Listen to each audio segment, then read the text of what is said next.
आज शाम के वचन के मनन के लिए हम लोग निकालेंगे निर्गमन उसका 5वां अध्याय, एक्सोडस चैप्टर 5 वर्सेस 1 to 4। निर्गमन उसका 5वां अध्याय और उसकी पहली आयत से लेके 4थी आयत तक हम पढ़ेंगे। इसके पश्चात मूसा और हारून ने जाकर फिरौन से कहा, इस्राएल का परमेश्वर यहोवा यो कहता है, मेरी प्रजा के लोगों को जाने दे कि वे जंगल में मेरे लिए पर्व करें। फिरौन ने कहा, यहोवा कौन है कि मैं उसका वचन मानकर इस्राएलियों को जाने दूं? मैं यहोवा को नहीं जानता और मैं इस्राएलियों को नहीं जाने दूंगा।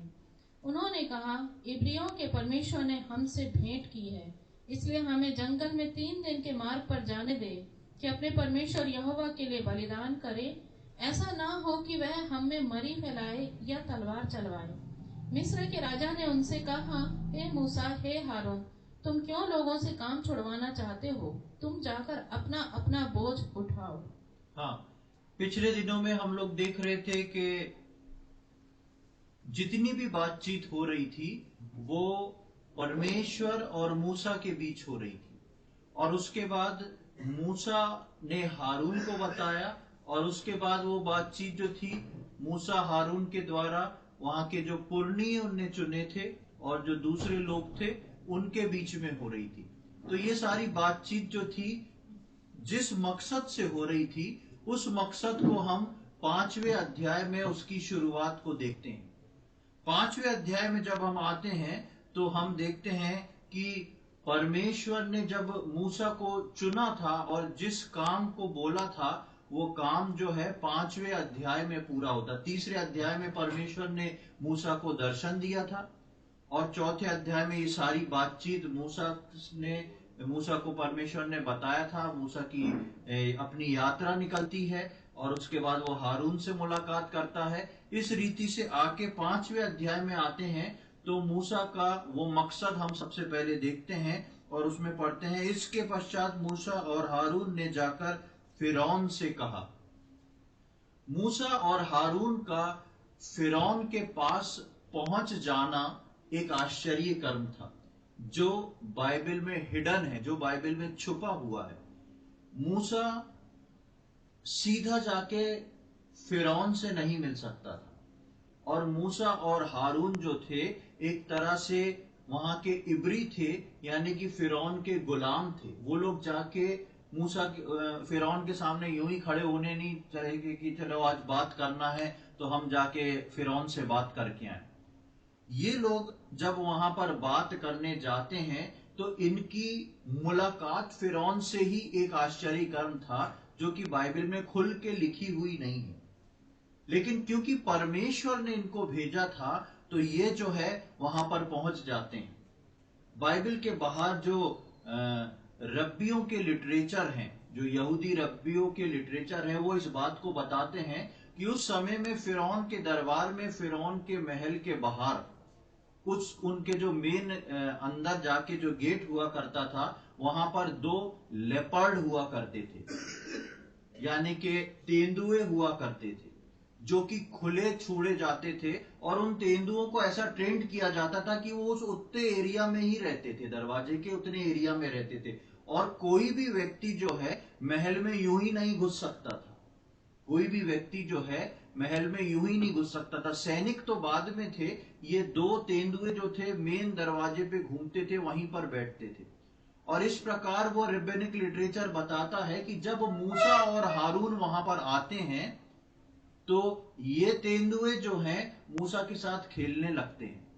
उसको मूसा उनको दुलाता है और ये खुश हो जाते हैं। और ऐसा भी नहीं कि मूसा उनको शुरू से जानता था, 80 साल बीत चुके थे मूसा को वो जगह छोड़े हुए, लगभग 40 साल बीत चुके थे, 40 साल उसने वहां पर बिताए थे। तो 40 साल बाद जब मूसा आता है तो ये कौन से तेंदुए थे नहीं मालूम, लेकिन ये जो लेपर्ड थे ये मूसा को रोकते नहीं, और ये अपने आप में एक बहुत बड़ा आश्चर्य कर्म होता है। और वहां पे किस रीति से ये फिरौन के पास तक पहुंचते हैं इसका जिक्र बाइबल में नहीं है, लेकिन हम यहां देखते हैं कि मूसा और हारून जो है वो फिरौन के पास पहुंच जाते हैं, और वहां लिखा है कि उन्होंने जाकर फिरौन से कहा, इजराइल का परमेश्वर यूं कहता है, मेरी प्रजा के लोगों को जाने दे कि वे जंगल में मेरे लिए पर्व मनाएं। 3 बातों को हम यहां पर देखते हैं जो पहली आयत से लेके 4थी आयत तक है। पहली चीज वो बोलते हैं कि हमारा परमेश्वर, इजराइल का परमेश्वर यहोवा कहता है। उसके बाद वो दूसरी आयत में जब हम आते हैं तो फिरौन ने कहा, यहोवा कौन है, मैं उसका वचन मानकर इजराइलियों को जाने दूं, मैं यहोवा को नहीं जानता, मैं इजराइलियों को नहीं जाने दूंगा। और तीसरी आयत में वो बोलते हैं, इब्रियों के परमेश्वर ने हमसे भेंट करी है। और उसके बाद वो तीसरी आयत के आखिर में बताते हैं, यदि हम ऐसा काम नहीं करेंगे तो कहीं ऐसा ना हो कि हमारा परमेश्वर हम पर मरी को भेजे और ऐसी कठिनाई और परेशानियों को भेजे। तो ये 3 बात हम देखते हैं कि मूसा इन 3 बातों का जिक्र फिरौन से करता है। और ये 3 बात जो हैं फिरौन पहली बार सुनता है। मूसा जो है वो फिरौन को बताता है कि हमारा परमेश्वर जो है वो बोलने वाला परमेश्वर है, वो वचनों को बोलता है, हमसे बात करता है। दूसरी बात हम देखते हैं कि मूसा फिरौन को बताता है कि एक ऐसा परमेश्वर है जो हमसे मुलाकात करता है, जो हमसे भेंट करने को आता है। और तीसरी बात मूसा बताता है कि एक न्यायी परमेश्वर है। इन पहली 4 आयतों में 3 बातों को हम देखते हैं। जब मूसा जाके बोलता है तो सबसे पहले बोलता है, हमारे परमेश्वर ने बोला है, इजराइलियों के परमेश्वर ने बोला है। इस बात को बताता है कि हम जिस परमेश्वर के सम्मुख अपने सिरों को झुकाते हैं, जिस परमेश्वर पे हमने अपने ईमान को रखा है, विश्वास को रखा है, वो परमेश्वर बात करने वाला परमेश्वर है। वो परमेश्वर जो है हमसे मुलाकात करने वाला परमेश्वर है। और वो परमेश्वर जो है हमारा और सारे जगत का न्याय करने वाला परमेश्वर है। तो यहां पर जब पहली आयत में हम पढ़ते हैं तो दूसरी आयत में फिरौन बोलता है, यहोवा कौन है। इन्होंने बोला कि इजराइल का परमेश्वर यहोवा।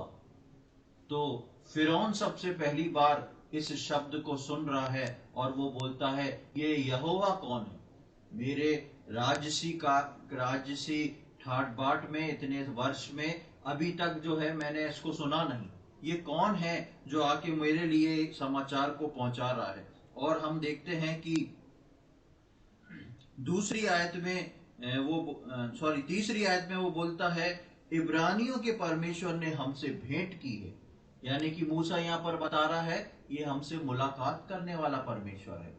और उसी के आखिर में हम चलते तो दिखा है कि अपने परमेश्वर यहोवा के लिए बलिदान करें, ऐसा ना हो कि वो हम में मरी फैलाए या तलवार चलाए। यानी कि वो एक न्यायी परमेश्वर है।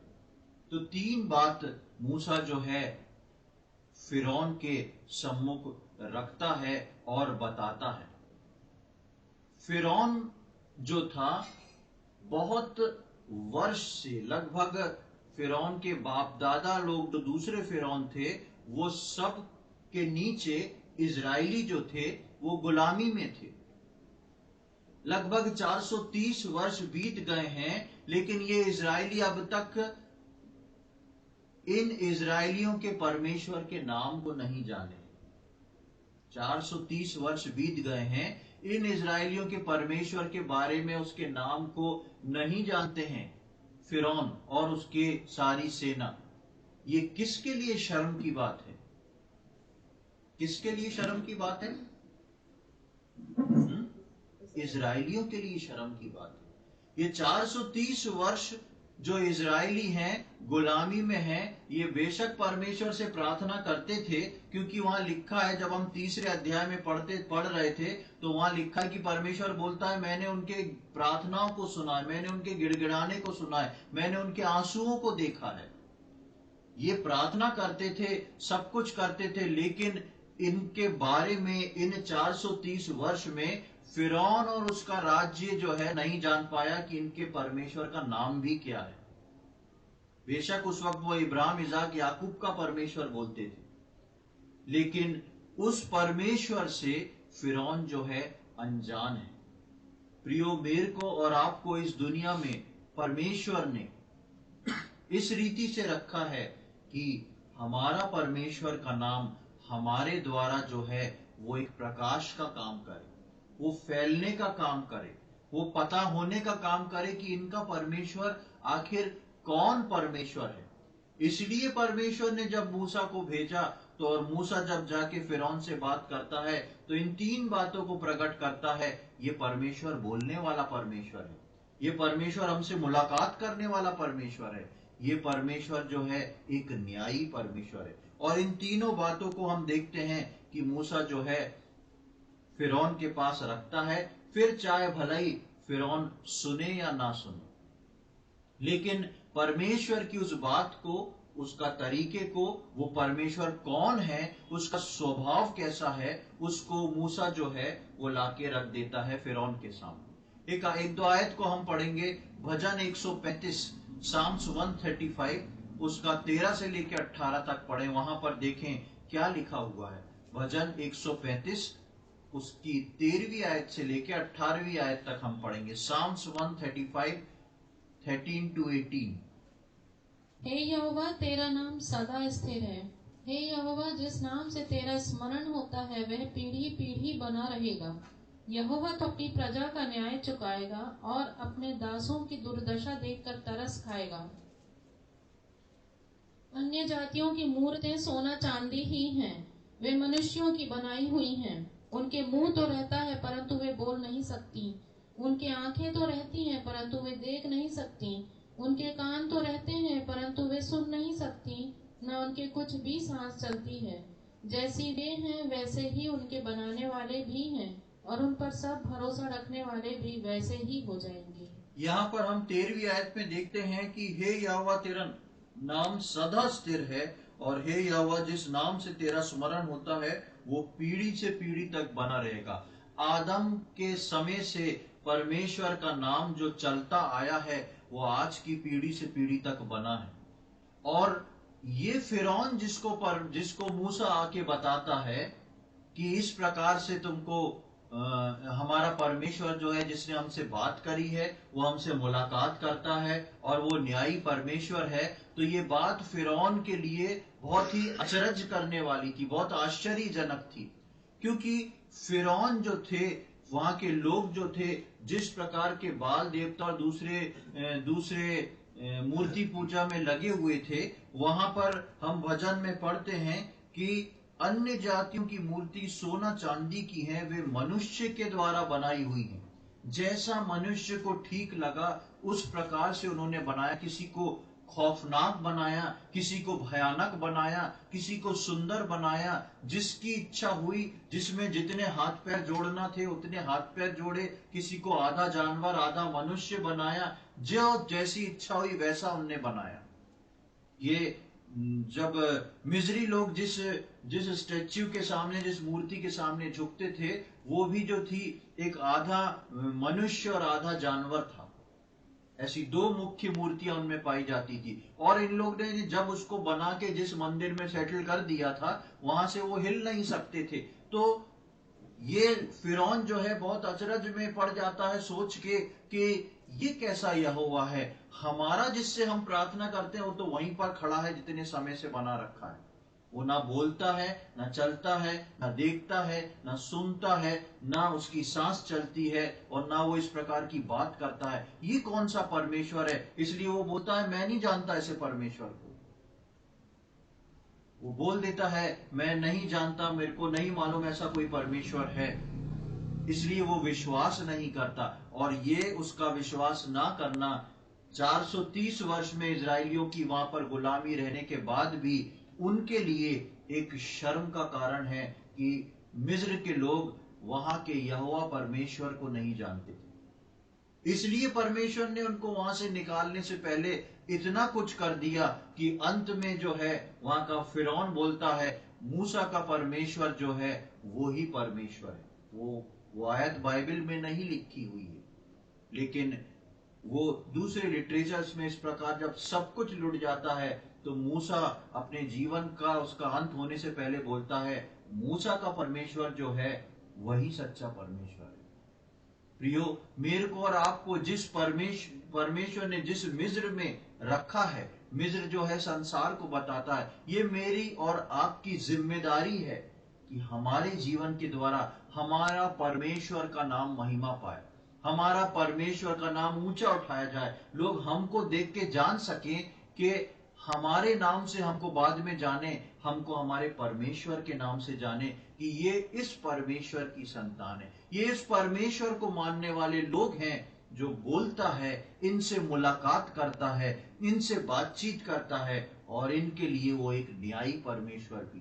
कितनी सुंदर गवाही का समय मैं और आप जब तक इस संसार में हैं, हमारे लिए ये है कि हम अपने परमेश्वर को पिक्चराइज कर सकते हैं, मैग्नीफाई कर सकते हैं, उसको बड़ा करके दिखा सकते हैं कि ये है हमारा परमेश्वर।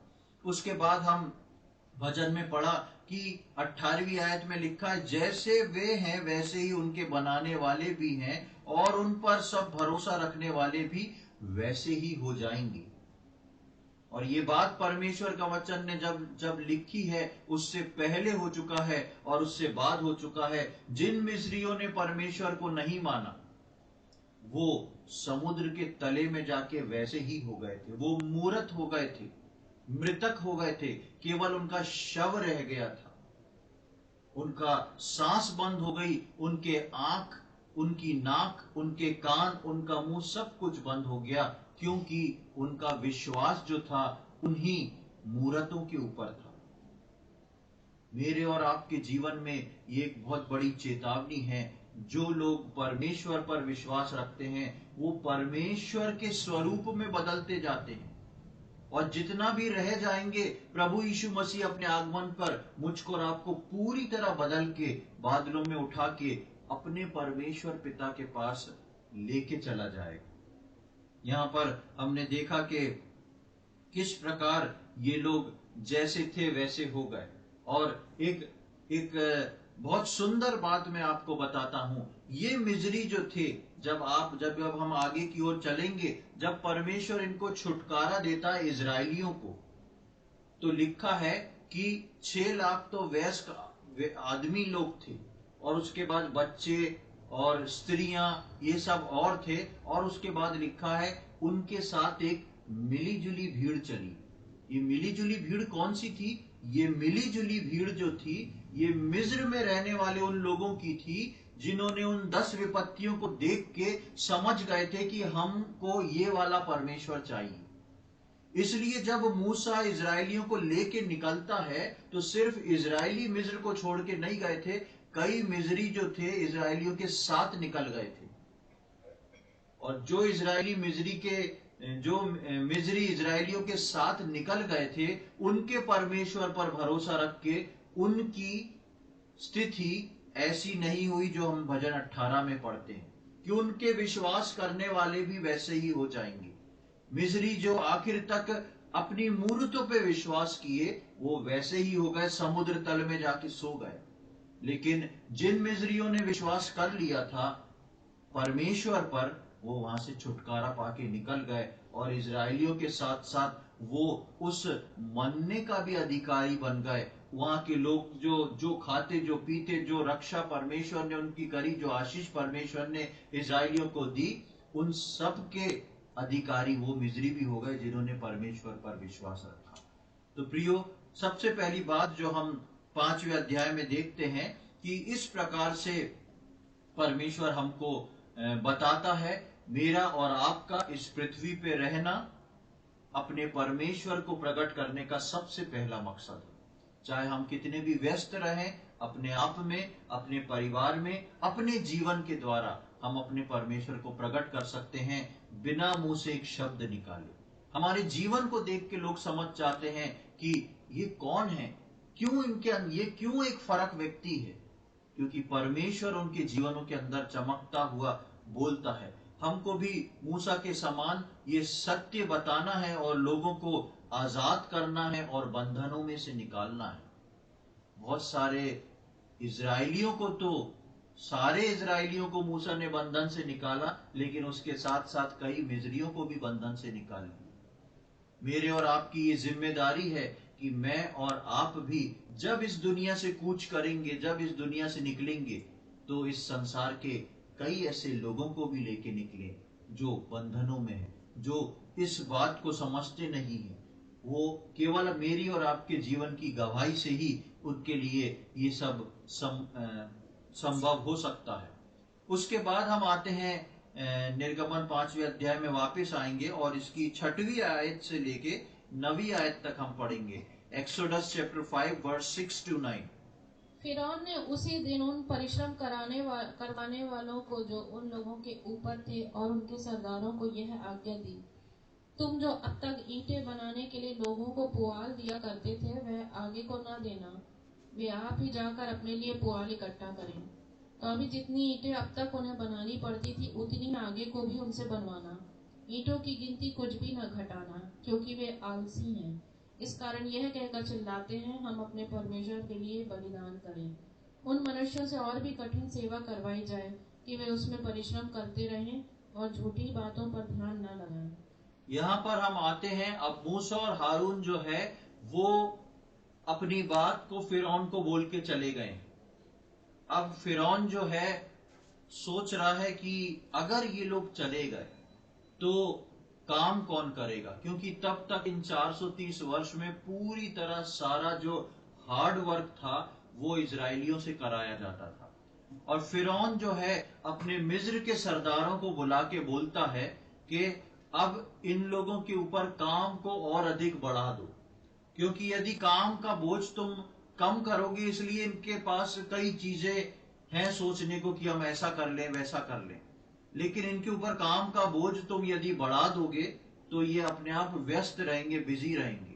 और जो ईंट खासकर जो वहां बनाई जाती थी उसके लिए जो भूसा दिया जाता था, वो बोलते हैं कि अब तुमको खुद ही जाना है, उस भूसे को चारों तरफ से कलेक्ट करना है, फिर लाके ईंट बनाना है, और उसकी गिनती में कोई भी कमी नहीं होना चाहिए। फिरौन का इजरायलियों को कष्ट देना शुरू हो जाता है।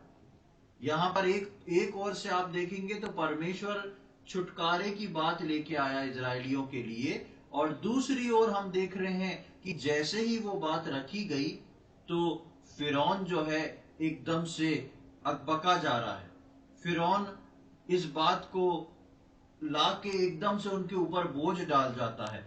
जब भी हम प्रभु के लिए कुछ कदम उठाने के लिए सोचते हैं, जब भी हम प्रभु के लिए कुछ कदम उठाने के लिए सोचते हैं, तब शैतान एकदम हरकत में आ जाता है, एक्टिवेट हो जाता है। जब तक आप कुछ नहीं करेंगे शैतान भी कुछ नहीं करेगा। लेकिन जब हम परमेश्वर के लिए कुछ सोच के निकलेंगे, जब हम सोचेंगे परमेश्वर की आज्ञा के अनुसार कुछ करने के लिए, तुरंत जो है शैतान एक्टिवेट हो जाता है, हड़बड़ा जाता है।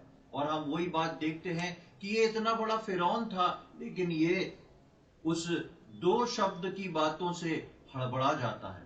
इसको कुछ चेंजेस लाने की इच्छा होती कि कुछ बदलना पड़ेगा। क्यों इतना बड़ा फिरौन घबरा रहा था? क्योंकि जो वचन फिरौन के पास पहुंचा था वो वचन परमेश्वर का था। मूसा और हारून ने अपने मन से कोई बात नहीं बोल दी थी। परमेश्वर का वचन को लेके मूसा और हारून आए थे, और उससे ये फिरौन जो है हड़बड़ा जाता है। हमारे परमेश्वर के वचन को लेके जब मैं और आप चलते हैं, अपने मुंह से बोलते हैं, तो हमारा शत्रु शैतान जो है वो हड़बड़ा जाता है और वो सोचने लगता है कि हमारे विरोध में वो किस काम को करे। लेकिन जैसा मैंने बताया कि जब हम प्रभु के लिए कुछ कदम उठाने को सोचते हैं तब ये काम होता है। लेकिन जब हम प्रभु के लिए कोई कदम उठाते हैं तब परमेश्वर का दूत मेरे और आपके साथ साथ होके चलता है और मुझको और आपको उस कदम को लेके जो है पार भी करवाता है। तो यहाँ पर इसके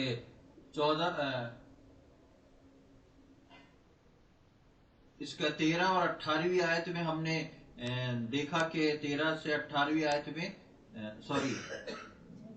6 से 9 तक हमने देखा कि इस प्रकार जो है फिरौन हड़बड़ा जाता, और उसका 14, 15, 16, 17 इन 4 को और पढ़ लें, या 15 से पढ़ लें। तब इस्राएलियों के सरदारों ने जाकर फिरौन की दुहाई यह कहकर दी, तू अपने दासों से ऐसा बर्ताव क्यों करता है? तेरे दासों को पुआल तो दिया ही नहीं जाता, और वे हमसे कहते रहते हैं, ईंटें बनाओ, ईंटें बनाओ। और तेरे दासों ने भी मार खाई है, परंतु दोष तेरे ही लोगों का है। फिरौन ने कहा, तुम आलसी हो, आलसी, इसी कारण कहते हो कि हमें यहोवा के लिए बलिदान करने को जाने दे। अब जाकर अपना काम करो, और पुआल तुमको नहीं दिया जाएगा, परंतु ईंटों की गिनती पूरी करनी पड़ेगी। हाँ, यहाँ पर हम देखते हैं कि वहां पर जब ये फैसला सुनाया जाता है तो इजराइलियों के जो सरदार थे, जो उनके ठेकेदार उनने बनाए थे कि ये मिजरी लोग जो है उनसे जाके बातचीत करते थे, उनको मिजरी सरदारों ने उनको मारा पीटा। और जब मारा पीटा और इन सारी बातों को रखा तो ये इजराइल के सरदार जो हैं वो जाके फिरौन से बात करते हैं और इस प्रकार अपनी बात को रखते हैं कि हमारे साथ जो है बेईमानी हो रही है, हमारे साथ जो है अत्यधिक काम हमसे लिया जा रहा है, गलत बात हो रही है, और इस गलत बात के कारण जो है हमको मारा भी गया है, पीटा भी गया है, और हमसे 2 गुना काम लेने को, ईंट बनाने को बोला जा रहा है, और सारा सामान भी खुद जुटाना है। फिरौन बोलता है, तुम क्या हो गए हो? तुम आलसी हो गए हो, इस कारण से कहते हो कि हमें यहोवा के बलिदान करने को जाने दे। इस कारण से बोल रहे हो कि हमको यहोवा का बलिदान करने को जाना है। ये इजराइली जो थे, इनके जीवन से जब ये बात मूसा के कहने के द्वारा इजराइलियों के जीवन से जो भी बात निकली, इस फिरौन को मालूम है कि ऐसा कुछ नहीं होता कि परमेश्वर बोलता है उनको कहीं दूसरी ओर जाना पड़ता है बलिदान चढ़ाने को। आखिर हमारे देवी देवताओं ने तो कभी नहीं बोला, जो भी चढ़ाना उनके सामने जाके चढ़ा दो, हो गया। ये कैसा परमेश्वर है जो बोलता है कि कर जाके करो? जब इसकी आप अगर जड़ में जाए, इसके रूट कॉज में जाए, तो जब यूसुफ के द्वारा सारे उसके भाई बहन, उसके पिता सब मिस्र में लाए गए थे, जब बहुत बड़ा सूखा पड़ा था, तब ये लोग को लाके गोशेन नामक एक स्थान पर सेटल कर दिया गया था। और वहां पर ये लोग जब आए थे, इजरायली लोग, तब इनको सिर्फ रहना, खाना और अपना पशुपालन करना था, इनको ये जगह दे दी गई थी। उसके बाद धीरे धीरे धीरे धीरे इन 430 वर्ष में ऐसी स्थिति आ गई कि ये जो थे पूरे के पूरे मिस्र के गुलाम हो गए। जब ये आके रहना शुरू किए थे तब ये गुलाम नहीं थे, लेकिन इन्होंने आके रहने पे अकाल की स्थिति से आए थे, यहां पर भरपेट खाना मिलने लगा था यूसुफ के वजह से। लेकिन वहां आने के बाद इनका जीवन इस रीति से नहीं चला कि इनने अपने परमेश्वर के लिए कोई वेदी बनाई हो, बलिदान चढ़ाया हो, उसकी स्तुति आराधना की हो। जबकि आप देखेंगे कि अब्राहम के जीवन में, इसहाक के जीवन में, और यहां तक कि याकूब के जीवन में हर जगह पर वेदी बना के आराधना करने का एक नियम था। लेकिन अब ये याकूब की संतान जो थी, जो यहां पर पहुंच गई थी, इनके जीवन में कभी भी हम बाइबल में नहीं पढ़ते हैं वहां पर कोई जिक्र कि ये लोग भी वो करते थे। ये लोग आ गए, इनको खाना पीना मिल गया, बस काफी है। और यही कारण था कि ये फिरौन जो मिस्र का था और सारे मिस्री थे, ये इस बात को जानते ही नहीं थे कि इनके जो समाज है इसके अंदर ऐसा कुछ होता है। इसलिए वो जब ये 430 वर्ष बाद बोल रहे हैं तो वो बोल रहे हैं कि तुम आलसी हो गए हो, ऐसा कुछ नहीं होता है, इसलिए तुम बोल रहे हो कि हमको बाहर जाना है। मेरे और आपके जीवन में प्रियो, हमारे जीवन की गवाही जो है वही हर जगह बोलती है। हमारा जीवन का जो रूटीन है, चाहे वो हमारे परिवार में हो, आप अगर वचन पढ़ने वाले हैं, प्रार्थना करने वाले हैं, तो सबसे पहले वो आपके परिवार में आप अपने गवाह बनोगे।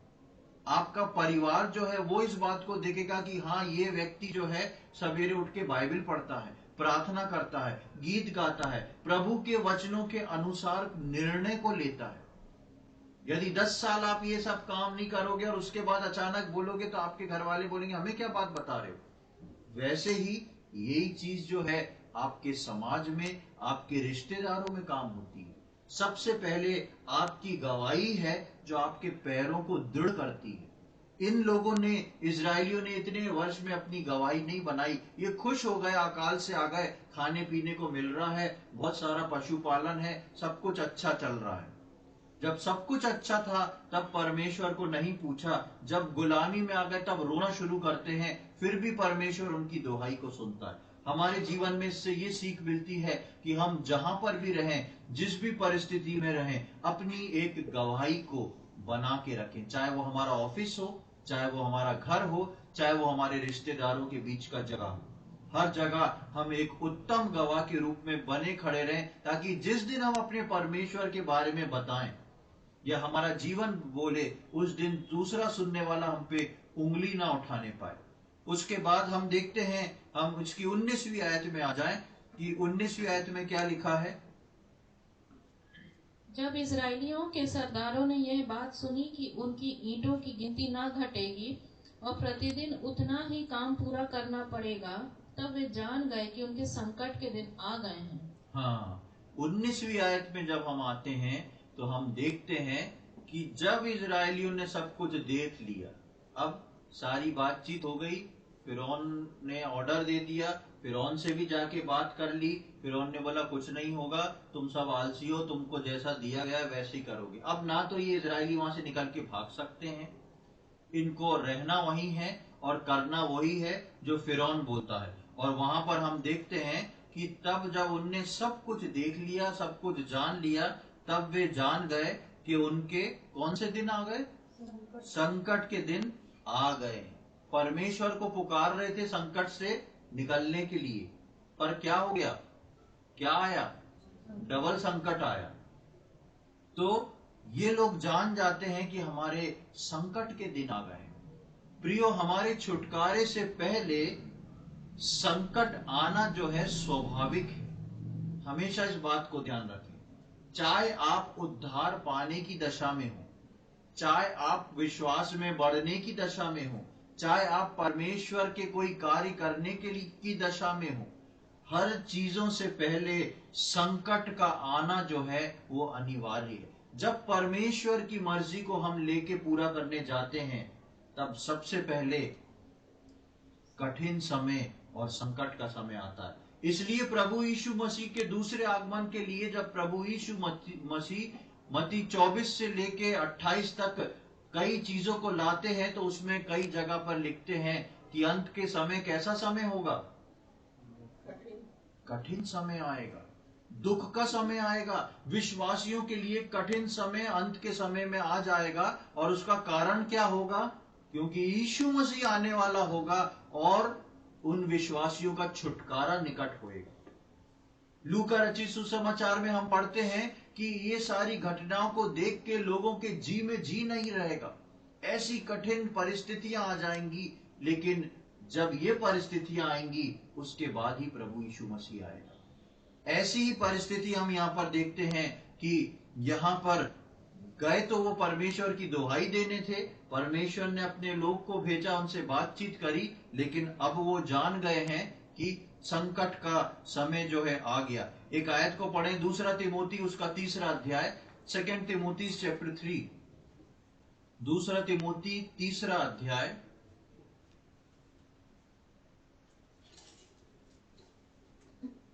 दूसरा तिमोथी 3रा अध्याय 12, 13, 14। पर जितने मसीह यीशु में भक्ति के साथ जीवन बिताना चाहते हैं, वे सब सताए जाएंगे, परंतु दुष्ट और बहकाने वाले धोखा देते हुए और धोखा खाते हुए बिगड़ते चले जाएंगे। पर तू उन बातों पर जो तूने सीखी हैं और विश्वास किया है, यह जानकर दृढ़ बना रहे कि तूने उन्हें किन लोगों से सीखा है। हाँ, नए नियम में भी हम यही बात बोलते हैं, पर जितने मसीह यीशु में भक्ति के साथ जीवन बिताना चाहते हैं, वे सब क्या करेंगे, घूमेंगे फिरेंगे, क्या करेंगे, सताए जाएंगे। किसके द्वारा सताए जाएंगे, शैतान और शैतान के लोग जो इस दुनिया में हैं, जिन्होंने प्रभु को ग्रहण नहीं करा है, उनके द्वारा सताए जाएंगे। और संभव ये भी हो सकता है कि विश्वासी के द्वारा सताया जाए। अब आप कहेंगे ऐसा क्यों, ऐसा इसलिए कि जो आपको सता रहा है, आप जब उस परेशानी से गुजरेंगे तो आप प्रभु के प्रति और सही होंगे। और जब वो सता रहा है, जब उसका हृदय टूटेगा और उसको पता पड़ेगा कि मैंने क्या किया है, तो वो प्रभु के प्रति बढ़ेगा। ये दो विश्वासियों को प्रभु इसलिए रखता है कि आपस में घिसटे। समझ रहे ना आप बात को? जरूरी नहीं, ये कलीसिया की बात नहीं, कोई बाहर दूसरा भी हो सकता है।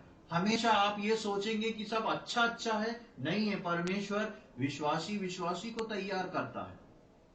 एक कहावत है ना, लोहा लोहे को काटती है, वैसे ही है। तो ये अंत के समय में जब प्रभु के आगमन का समय होएगा, तो यहाँ पर लिखा है जो लोग प्रभु की भक्ति में के साथ जीवन बिताना चाहते हैं, वे सब सताए जाएंगे। हम सब अपने अपने लेवलों में सताए जाएंगे। लेकिन उसमें आगे क्या लिखा है? परंतु दुष्ट और बहकाने वाले धोखा देते हुए, धोखा खाते हुए और बिगड़ते चले जाएंगे। ये धोखा खाने वाले और धोखा देने वाले हर लोग अविश्वासी नहीं, इस बात को भी ध्यान रखिएगा। ये विश्वासी लोग हैं, और इसमें से ऐसे भी विश्वासी होंगे जो धोखा खा के और धोखा दे के अलग भी हो जाएंगे। ये एक बहुत बड़ा रिस्क फैक्टर है विश्वासियों के लिए। विश्वासी होगा इसका मतलब ये नहीं कि चलो भाई थोड़ा बहुत छिलना कटना चल रहा है लेकिन प्रभु आ रहा, चले जाएंगे। उसमें स्थिर जो बने नहीं रहेंगे वो अलग भी कर दिए जाएंगे, छाने जाएंगे। वो सूपे में गेहूं को फटकारा जाएगा, यीशु मसीह ने बोला था। इस प्रकार से वो धोखा देते हुए, धोखा खाते हुए बिगड़ते चले जाएंगे। बहुत सारे मसीह लोग होते हैं जो बहुत जोश से आते हैं और कुछ समय बाद बैकस्लाइड हो जाते हैं। कुछ समय बाद जो है ऐसे रह जाते हैं जो सिर्फ फॉर्मेलिटी को पूरा कर रहे हैं। पिछले संडे हम वचन को देख रहे थे उस कुबड़ी स्त्री के बारे में। दुष्ट आत्मा ग्रस्त थी कितने वर्ष से? 18 वर्ष से। और हर सप्ताह के दिन कहां पहुंच रही थी?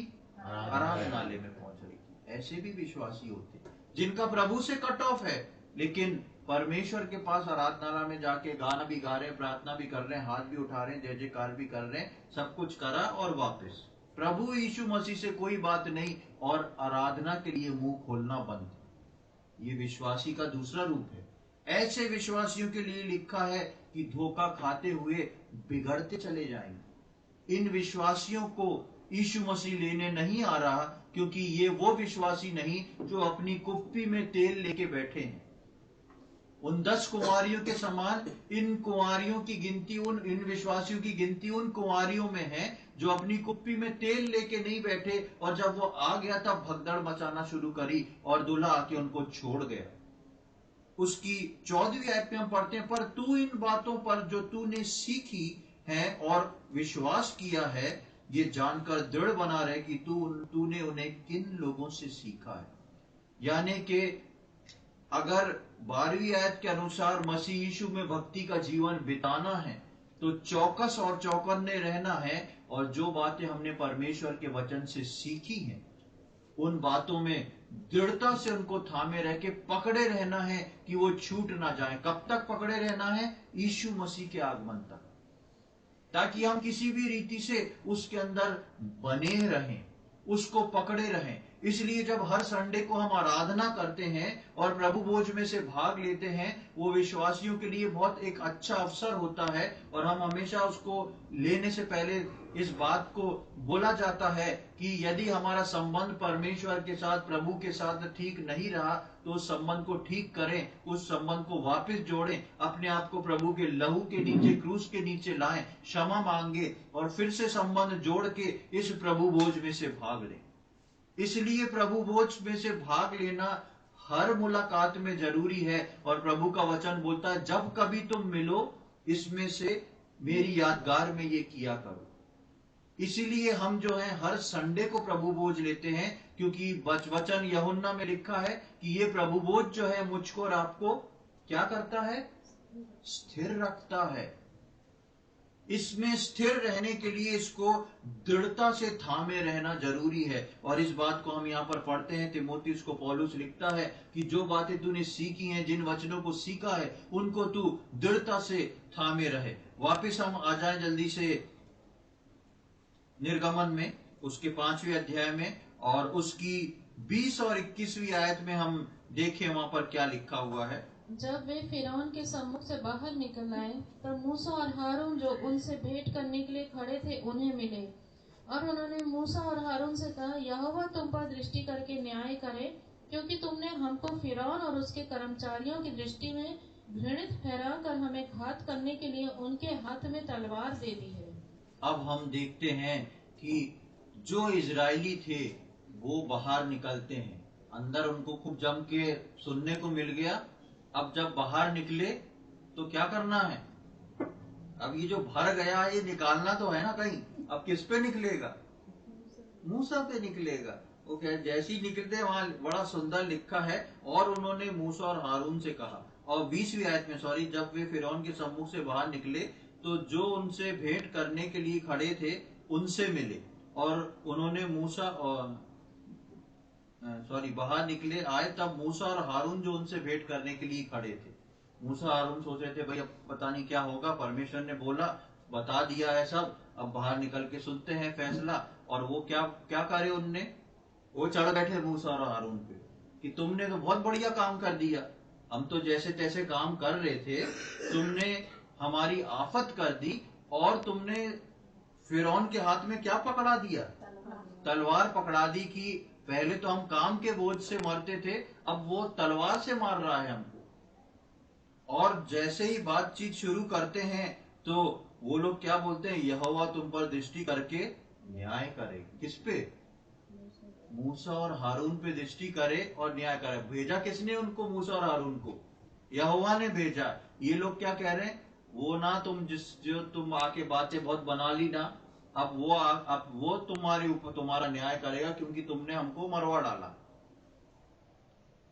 क्या मूसा और हारून ने गलत किया था? नहीं किया था। मूसा और हारून ने वही किया था जो परमेश्वर ने कहा था। लेकिन ये लोगों की भी गलती नहीं। ये लोग जितना समझे थे अब तक परमेश्वर को, उतना समझ के जितना सीखे थे उतना ही कर पाए। कई बार हमारे जीवन में भी यही होता है। हम जब परमेश्वर में मैच्योर नहीं होते हैं, और जब कोई घटना होती है, कुछ दुख की चीज होती है, तो हम सबसे पहले हम दोष लगाने का काम करते हैं। इस व्यक्ति के कारण से ऐसा हुआ, इस व्यक्ति ने ऐसा कहा था तब ऐसा हो गया। अब स्थिति किसकी खराब हो गई वहां पर? किसकी खराब हुई? मूसा की स्थिति खराब हो गई। क्या मूसा की स्थिति खराब होना थी क्या? क्योंकि मूसा कॉन्फिडेंस में था, परमेश्वर ने बोला मैंने किया। मैं मूसा जो था वो तो बेचारा भेड़ बकरी चरा रहा था। उसने बोला क्या मुझे भेज? उसने तो कई बार बोला था प्रभु मुझे मत भेज। अब भेजा, प्रभु ने कहा जाओ मैं ऐसा ऐसा छुटकारा देने वाला हूं। यहां कहानी उल्टी हो गई। कई बार प्रभु के दासों के साथ ऐसा होता है कि कई चीजों को परमेश्वर उनसे बुलवाता है और जो होती नहीं। मेरे साथ कई बार ऐसा हुआ है कि किसी ने प्रार्थना करने को बोला, किसी ने कुछ करने को बोला, और मैंने वो बात परमेश्वर से पूछ के उनको बताई और वो नहीं हुई। और फिर दूसरा सवाल किसके ऊपर उठता है? मेरे ऊपर उठा। आप तो बोले थे ना ऐसा होगा, क्या हुआ फिर? अब देखें आगे क्या होता है। जब 22वीं आयत में आते हैं तो वहां लिखा है, तब मूसा ने यहोवा के पास लौटकर कहा, हे प्रभु, तूने इस प्रजा के साथ ऐसी बुराई क्यों की है, और तू मुझे यहाँ क्यों भेजा? अब मूसा किस पे उतारेगा गुस्सा? मूसा किस पे उतारेगा? परमेश्वर पे उतारेगा ना, कि भैया ठीक है उन सब की तो मैं सुन ही आया, पर आप तो वहां बहुत बड़े बड़े दर्शन दे रहे थे जलती झाड़ी में, और छाती में हाथ रख लो तो सफेद हो गया, काला हो गया, लाठी पटक दो तो सांप बन गया, और यहाँ पे क्या हुआ? बेइज्जती किसकी हुई? मेरी हुई बेइज्जती। आप ऊपर बैठे हो, आपने बोल दिया और शांत हो गए, मरा मैं। कई बार ऐसी स्थिति न केवल सेवकों की, परमेश्वर के जन की भी होती है। परमेश्वर के जन की भी ऐसी परिस्थिति आती है जब परमेश्वर ने कोई बात से ढाढ़स उसको दिया हो, बताया हो ऐसा नहीं ऐसा होगा, और वो होता नहीं। तो हम सबसे पहले यही करते हैं, प्रभु आपने तो बोला था ना, आपने जो बोला था वो मैंने किया ना, फिर ऐसा क्यों? लेकिन आप देखेंगे कि जब हम उसकी 23वीं आयत में पढ़ते हैं, जब से मैं तेरे नाम से फिरौन के पास बातें करने के लिए गया, तब से उस उसने इस प्रजा के साथ बुरा ही व्यवहार किया है और तू अपनी प्रजा को कुछ भी छुटकारा नहीं किया। मूसा क्या सोच रहा है? पहाड़ से उतरे, यहाँ बात करी, वहां छुटकारा। आज उतरे, आज कल बात करी, परसों क्या होना चाहिए? छुटकारा। अगर ये परसों छुटकारा परमेश्वर दे देता, परसों छुटकारा परमेश्वर दे देता, मान लीजिए ये पब्लिक फिरौन के पास आई और फिरौन ने बोला नहीं ऐसा नहीं होगा, परमेश्वर स्वर्ग से आग गिरा के फिरौन को मार देता, तो सारे मिस्री डर जाते कि नहीं डर जाते?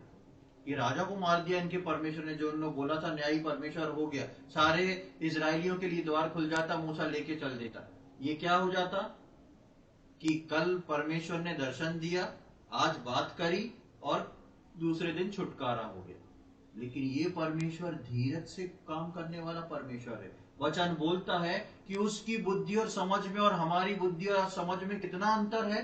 जमीन आसमान का अंतर है। अगर परमेश्वर ये काम करके निकाल देता दूसरे दिन, तो वो 10 विपत्ति फिरौन के पास नहीं पहुंचती, उस मिस्र में नहीं पहुंचती, और ना ही फिरौन के लोग में से कुछ मिली जुली भीड़ निकल के छुटकारा पाती। ना ही आज तक हम इस बात को जान पाते कि हमारा परमेश्वर ऐसा परमेश्वर है जो समुद्र को 2 भागों में कर देता है। आज भी हम जो हैं उस पर विश्वास करते हैं। उस एक आयत को पढ़ के हमारे दिल बाग बाग हो जाता है, जब परमेश्वर के सम्मुख मूसा अपनी दुहाई देता है और परमेश्वर बोलता है कि तुम मेरी दुहाई क्यों देते हो? और मूसा अपने लोगों को बोलता है जिन मिस्रियों को तुम आज देखते हो उनको जीवन में फिर कभी ना देखोगे, और वो फिर कभी नहीं देखते हैं। परमेश्वर उनके लिए समुद्र में से मार्ग खोल देता है। पहला अद्भुत आश्चर्य कर्म जो मूसा के द्वारा हुआ, और आज तक वो आश्चर्य कर्म पहले नंबर पर ही है, क्योंकि ऐसा कोई आश्चर्य कर्म कोई नहीं कर पाया। ये सारी 10 विपत्तियां, ये अद्भुत आश्चर्य कर्म उसी दिन खत्म हो जाते अगर परमेश्वर दूसरे दिन इजरायलियों को छुटकारा दे देता और मिस्र के ऊपर आग गिरा के जला देता।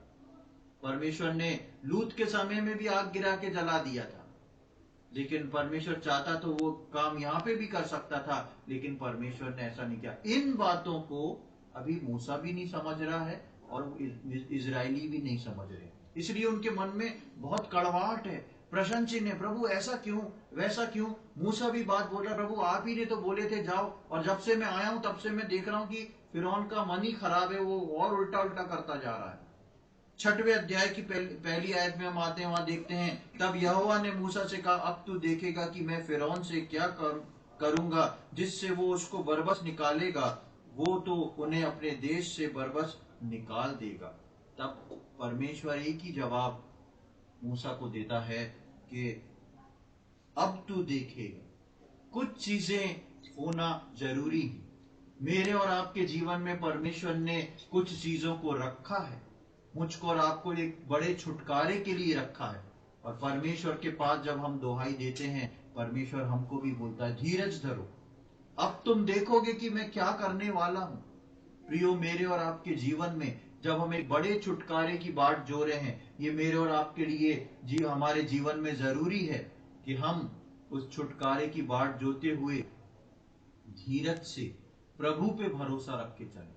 प्रभु जो है जब एक काम को शुरू करता है तब वही काम को खत्म करता है। तो आज हमने इन 5वें अध्याय की पहली आयत से लेके इस 22वीं आयत तक इन बातों को देखा कि सबसे पहले मूसा के द्वारा परमेश्वर अपने आप को फिरौन को इंट्रोड्यूस कराता है कि ये एक बोलने वाला, बातचीत करने वाला, वचन देने वाला परमेश्वर है, ये जो है मुलाकात करने वाला परमेश्वर है, और ये जो है न्याय करने वाला परमेश्वर है। उसके बाद हम फिरौन का रिएक्शन देखते हैं, इजरायलियों का रिएक्शन देखते हैं और मूसा का रिएक्शन देखते हैं। और इन सारी बातों में परमेश्वर का वचन नए नियम की कलीसिया के लोगों के इस बात को सिखाता है कि मुझको और आपको दृढ़ता से अपने प्रभु को थामे रहना है। जो शिक्षा हमने पाई है, जो वचन हमने पाए हैं, उसको कभी भी हमको छोड़ के दाएं बाएं नहीं देखना, एक दूसरे के दोषों को नहीं देखना, सिर्फ हम अपने प्रभु के पास आए, उसके सम्मुख रखें हर चीज। और प्रभु मुझको और आपको बोलता है कि अब तुम देखोगे कि मैं तुम्हारे लिए क्या करूं। जब जब एक विश्वासी प्रभु पे डिपेंड होता है, तब तब प्रभु बोलता है नाउ यू विल सी, अब तुम देखोगे कि मैं तुम्हारे लिए क्या करता हूं। हम अपनी शिकायतों को लेके ना जाएं, लेकिन अपने दिल के बोझ को अपने प्रभु के सम्मुख रखें। और प्रभु हमारा जो है वही परमेश्वर है। वो जब मूसा और इजरायलियों के लिए समुद्र में रास्ता खोलता है, तो मेरे और आपके लिए भी वो समुद्र में रास्ता खोलने वाला परमेश्वर है। परमेश्वर इन वचनों को समझने में हम में से प्रत्येक की सहायता करे। प्रभु के नाम की महिमा।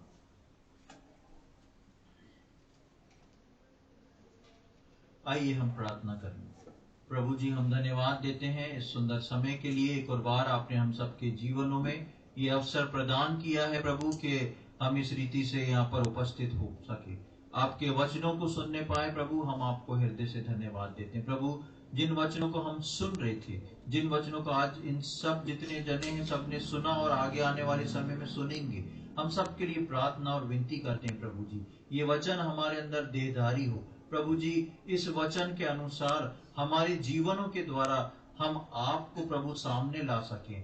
हमारे समाज में, हमारे घर में, हमारे लोगों के बीच में प्रभु लोग आपको जानने वाले हो सके। हमारे जीवन के द्वारा प्रभु लोग आपको पहचानने वाले हो सके। प्रभु ऐसी हम प्रार्थना और विनती करते हैं। प्रभु हम प्रार्थना करते हैं जो लोग ऐसे संघर्ष में हैं, जो लोग ऐसी परेशानियों में हैं, उन हर एक को हम आपके हाथों में सौंपते हैं। प्रभु उनके जीवन में आप सहायता करें कि इस वचन को दृढ़ता से थामे रहें, कहीं से भी वो पीछे ना हटें, और जो कष्ट तकलीफ आती है आपके अनुग्रह से उनको पार करते हुए आप में दृढ़ होते हुए आगे बढ़ने वाले हो सके।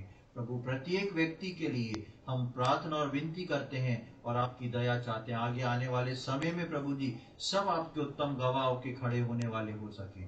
प्रभु आज के दिन के लिए धन्यवाद देते हैं। आपने प्रार्थना को सुन दिया, उसके लिए हम धन्यवाद देते हैं। ये सारी बातें अपने उद्धारकर्ता प्रभु यीशु मसीह के पवित्र और मीठे नाम से मांगते हैं, आमीन।